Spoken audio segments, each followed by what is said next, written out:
আপনারা সকলে জানেন গত 3 দিন আগে গাজীপুর চৌরাস্তায় আমাদের সাংবাদিক কাগজের সাংবাদিক তাকে সামনে দিয়ে হত্যা করা হয়েছে। আমরা তারই প্রতিবাদে আজকে আমরা দোষীদের বিচার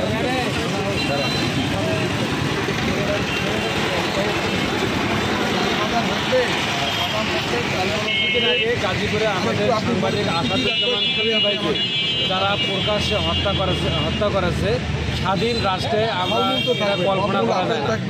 এই সাংবাদিক তুহিন ভাই হত্যাকাণ্ডের সঙ্গে যারা জড়িত দ্রুত তাদের শাস্তির আমরা আওতায় এনে দাবি জানাচ্ছি এবং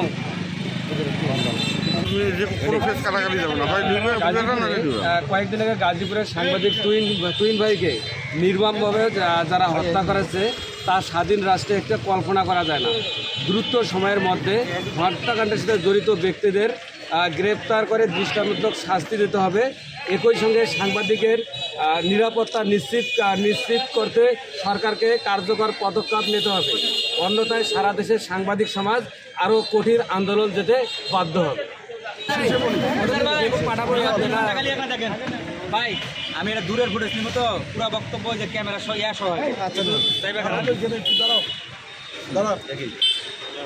আমরা যে ব্যানার জি ভাই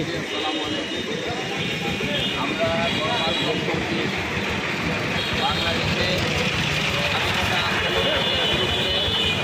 26-এর গণ-অভ্যুত্থান পর্যন্ত আমাদের সাংবাদিকদের যে ভূমিকা ছিল, আমরা গণমানুষের কথা যেভাবে উঠে আনছিলাম, দেশের দুর্নীতি, দুঃশাসন, অপশাসনের বিরুদ্ধে সাংবাদিকরা যখন সোচ্চার হয়েছিল, ঠিক তখনই আমরা দেখতে পেলাম বাংলাদেশের একটি কুচক্রী মহল আমাদের সাংবাদিকদের উপরে দীর্ঘদিন ধরে এক ধরনের পৈশাচিক অত্যাচার নির্যাতন চালিয়ে যাচ্ছে। তারই ফলশ্রুতিতে আমরা দেখতে পেলাম গাজীপুরে যে নৃশংস হত্যাকাণ্ড ঘটিয়েছে, যারা এই হত্যাকাণ্ডের সঙ্গে জড়িত আমরা সেই হত্যাকারীদের আইনের আওতায় এনে সুষ্ঠু তদন্তের মাধ্যমে তার দৃষ্টান্তমূলক শাস্তি আমরা দাবি করি।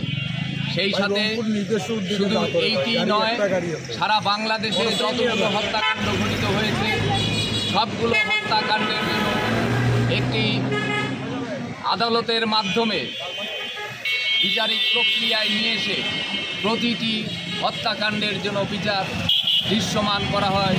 এটি আমাদের এই সরকারের কাছে প্রধানতম দাবি। আমরা সবাই জানি বাংলাদেশের আইকন ডক্টর ইউনূস সাংবাদিকদেরকে যথেষ্ট ভালোবাসেন। আমরা আশা করি ডক্টর ইউনূসের মতো এরকম একজন প্রথিতযশা মানুষ থাকাকালীন আমাদের এই গণমাধ্যম কর্মীদের উপরে যেভাবে লেলিয়ে দেওয়া সেই পাকিস্তানি হায়নাদের মতো যারা আজকে আমাদেরকে হত্যা করছে, আমরা এর তীব্র নিন্দা, প্রতিবাদ এবং এর বিচার দাবি করছি।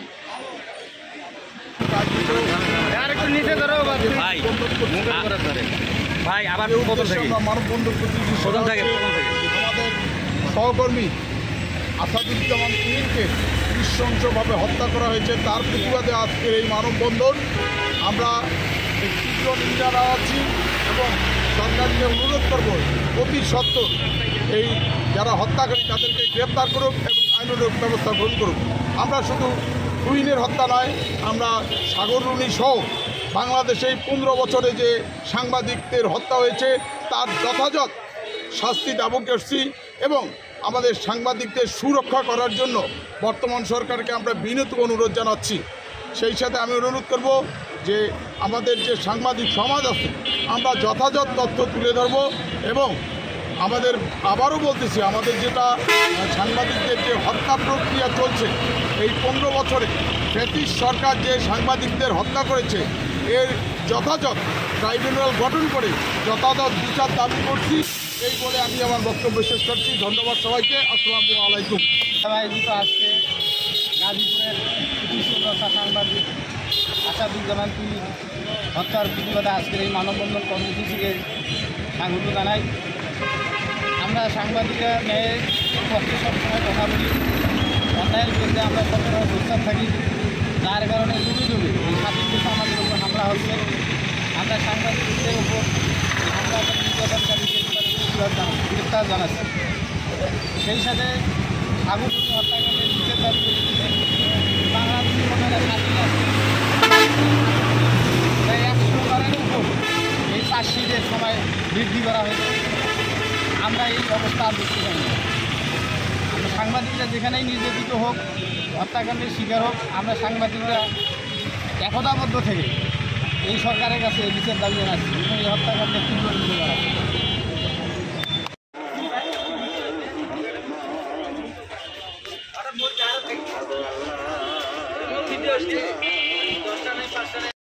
গাজীপুরে আমরা দেখেছি বিগত 2-3 দিন আগে আমাদের 2 জন সংবাদকর্মীকে নির্মমভাবে কুপিয়ে হত্যা করা হয়েছে। একজন সংবাদকর্মীকে আমরা দেখেছি প্রকাশ্য দেবালকে একজন সাংবাদিককে রাস্তায় ফেলে ইট দিয়ে পা থেতলে দেওয়া হয়েছে, গুঁড়ো করে দেওয়া হয়েছে। আর আমরা দেখেছি সন্ধ্যাকালীন অবস্থায় একজন সংবাদকর্মীকে প্রকাশ্যে দেবালকে একদল সন্ত্রাসী বাহিনী প্রকাশ্যে কিভাবে কুপিয়ে হত্যা করলো।